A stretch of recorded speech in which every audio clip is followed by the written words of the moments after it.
Chaos everywhere. Chaos in DC. Iranian nuke site on high alert. Mystery disease causes chaos in Congo. And egg prices skyrocket to insane levels, Michael Snyder reports.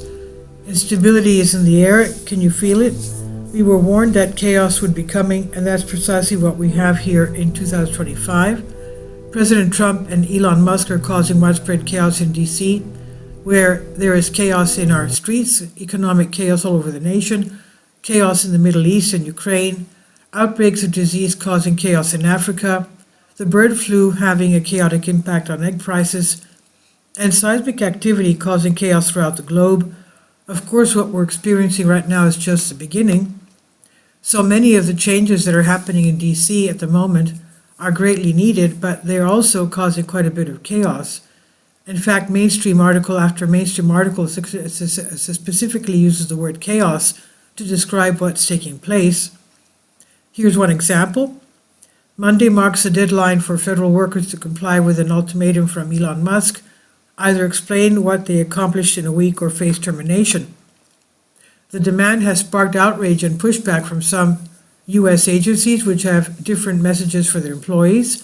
Fox's 5's Melanie Alnwick says the directive is added to the chaos in the federal government. A lot more federal workers will be terminated during the weeks ahead, and every time more federal workers are laid off, the mainstream media will be there to put out stories that are designed to stir up all sorts of negative emotions. Meanwhile, it appears that we're rapidly approaching a major showdown in the Middle East. On Tuesday, it was reported that Iranians have instituted a state of high alert at the sites where their nuclear program is being developed. Iran put out defense systems around its nuclear sites on high alert amid fears of an attack by Israel and the U.S., the Telegraph has learned. According to two high-level government sources, the Islamic Republic also has been bolstering defenses around key nuclear and missile sites, which include the deployment of additional air defense system launchers. Officials say the measures are in response to growing concerns of potential joint military action by Israel and the United States. The Iranians are not just being paranoid. U.S. and Israeli officials have both been openly talking about possibility of going against Iran, and Israeli Prime Minister Netanyahu recently stated that his nation will soon finish the job. On Monday, Netanyahu, the Israeli Prime Minister, said with Mr. Trump's support, his government would finish the job with Iran, quote unquote. Analysts say it's unlikely Israel would be able to destroy Iran's nuclear program without receiving help from the U.S. President Trump has expressed a preference for making a deal with Tehran, but has also made it clear that he's also considering U.S. military action if negotiations fail. Donald Trump and Netanyahu would both prefer for Iran to willingly give up their nuclear program, but that simply is not going to happen. Instead, the Iranians have accelerated their pursuit of nuclear weapons, but they're now developing delivery systems with 1,800-mile range that could reach Europe. Iran has allegedly been covertly developing nuclear weapons with a 1,800-mile range that could reach Europe using North Korean designs, according to National Council of Resistance of Iran. The Telegraph in Britain reported Sunday that details provided by the NCRA indicate that the Islamic Revolutionary Guard Corps, IRGC, is expanding its warhead program at two sites disguised as communication satellite launch facilities. Most of the facilities where Iran's nuclear programs are being developed are deep underground, and it will take an absolutely massive bombing campaign to take them out. Once that happens, the entire Middle East will go completely nuts. So keep a very close eye on Iran. We're also being told that once Israel's military campaign in Gaza resumes, we'll be astonished by its power, precision, and lethality. Israeli Treasury Minister and Cabinet member Bezalel Smotrich says, when the time comes to resume operations in Gaza, you'll be astonished by its power, precision, and lethality. There will be also so much death and destruction in the Middle East in the months ahead. For now, the situation in Ukraine is receiving far more attention. After quite a bit of squabbling, the mineral rights deal between the U.S. and Ukraine is being finalized, and apparently we could soon witness a signing ceremony. Ukrainian President Volodymyr Zelensky expected to visit the White House Friday, amid reports as tomorrow he's finalizing a mineral rights access deal with the Trump administration. President Trump told reporters at the Oval Office Tuesday that he heard Zelensky was visiting Friday, and certainly it's okay with me if he'd like to, as cited by The Hill and other outlets. Trump said, "Without the United States and its money and its military equipment, this war would have been over in a very short period of time," Trump said in the remarks. Apparently, Zelensky finally acquiesced after the negotiating teams reached government agreement on a final draft that does not include the U.S. demand that it would have rights to $500 billion in future revenue. As I discussed yesterday, Michael Snyder says, this deal definitely does not make a peace deal with the Russians more likely. Of course, even before this deal came together, it appeared that any sort of peace deal would be nearly impossible to put off. In fact, the Russians have just reiterated their position that no European peacekeepers, quote unquote, will be allowed in Ukraine under any circumstances. The Kremlin asked about an assertion by U.S. President Donald Trump that Russia was open to European peacekeepers being deployed in Ukraine, referred reporters to an earlier statement that such a move would not be unacceptable to Moscow. Russia has repeatedly said it opposed having NATO troops on the ground in Ukraine, with Foreign Minister Sergei Lavrov saying last week that Moscow would view that as a direct threat to Russia's sovereignty, even if the troops operated there under a different flag. Switching gears, we're being told that a new mystery disease that's already done away with dozens of people is just erupting in the Democratic Republic of Congo. An unknown illness in the northwest of the Democratic Republic of Congo, according to doctors in the Central African nation and the World Health Organization. The interval between the onset of symptoms and death has been just 48 hours in the majority of cases, and that's what's really worrying. Sergei Galebato, medical director of Bikoro Hospital Regional Monitoring Center, told Associated Press. So far, all of the tests that have been done have ruled out Ebola and the Marburg virus, but some of the tests did come back positive for malaria. All samples have been negative for Ebola and other hemorrhagic diseases like Marburg, though some samples were positive for malaria. Here in the United States, the bird flu is causing all sorts of chaos.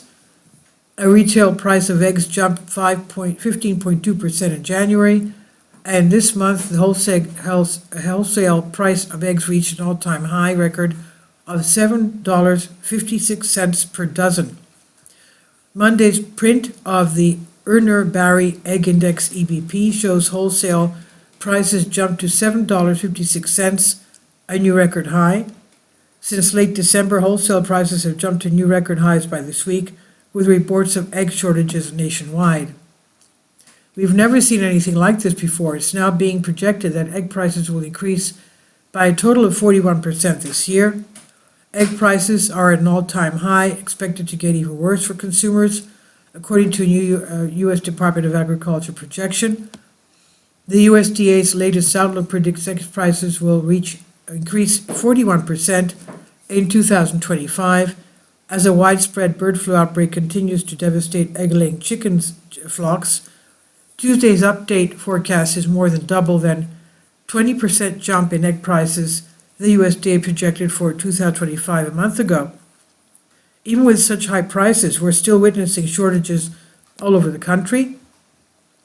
In fact, things have gotten so bad that some retailers have started to limit the number of eggs that each consumer can purchase.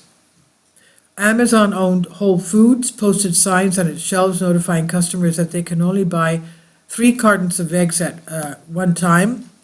We're clearly experiencing difficulty sourcing eggs that meet our strict animal welfare standards, a sign posted at one of its stores in New York City read. Kroger previously confirmed to Fox Business that some banner divisions are also limiting egg sales.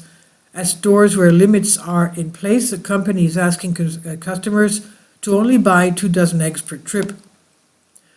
At Denny's, Denny's has actually began to implement a temporary surcharge on every meal that includes eggs. Denny's has implemented a temporary surcharge for every meal that includes eggs. The company confirmed in an emailed statement to USA Today. The company said the pricing decision is market by market and restaurant by restaurant due to the regional impacts of the egg shortage, and because the situation is fluid, it has declined to release specific details on which of its 1,300 locations would be affected. We're being told that conditions will eventually go back to normal, but what if they don't? This bird flu pandemic has already been with us for 3 years, and now it's no worse than it has ever been. It's now worse than ever. At the same time, prices for other key staples are also going through the roof. Just look at what's happening to the price of coffee. If you can believe it, the cost of Arabica beans just jumped 25% just since the beginning of 2025. Another grocery price hike is brewing, this time for coffee lovers. The cost of Arabica coffee beans just surged 25% since the start of 2025, and experts say Americans will soon feel the impact. A pound of Arabica beans, used to make 3 in 5 cups of U.S. coffee, hit $4 by mid-February. Nothing that I've discussed in this article is normal, and nobody can deny the fact that chaos is breaking out all around us. But most people still seem to think that the problems that we are facing will magically disappear and that wonderful times are ahead of us. Can you believe that? If you can believe if you want, but it won't change what's coming. This is by Michael Snyder on End of the American Dream. Please leave your comments, and thank you for your support.